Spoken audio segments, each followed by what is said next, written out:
السلام علیکم ورحمۃ اللہ وبرکاتہ۔ تجوید القرآن میں آج ہم نے میم ساکن کے قواعد پڑھنے ہیں۔ میم ساکن کے 3 قواعد ہیں: ادغام شفی، اخفاء شفی، اظہار شفی۔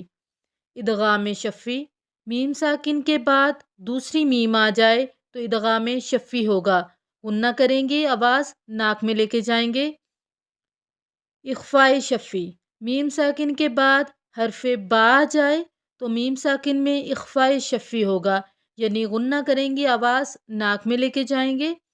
اظہار شفی: میم ساکن کے بعد حرف با اور میم کے علاوہ کوئی بھی حرف آ جائے تو اظہار شفی ہوگا، یعنی غنہ نہیں کریں گے۔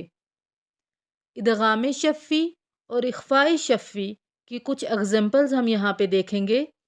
ادغام شفی: لکم ما، میم ساکن کے بعد میم غنہ کریں گے، لکم ما، کم من، کم من، میم ساکن کے بعد میم غنہ کریں گے، کم من۔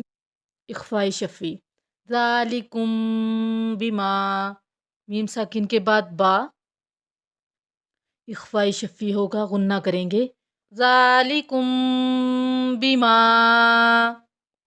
ہم بربہم، ہم میں میم ساکن کے بعد با اخفاء شفی، ہم بربہم۔ اب آئیں ہم حروف کی پریکٹس کرتے ہیں۔ اعوذ باللہ من الشیطان الرجیم، بسم اللہ الرحمن الرحیم۔ لکم ما، کم من، لہم مشوا، علیہم ماضا، لہم مقامع، منہم معرۃ، لہم مغفرۃ،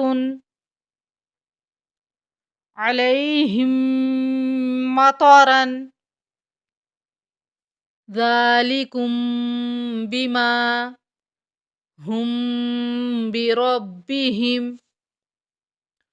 ربہم بہم، فاحکم بینہم، علیہم بعلم، سبقکم بہا، علیہم بکأس، انتم بشر،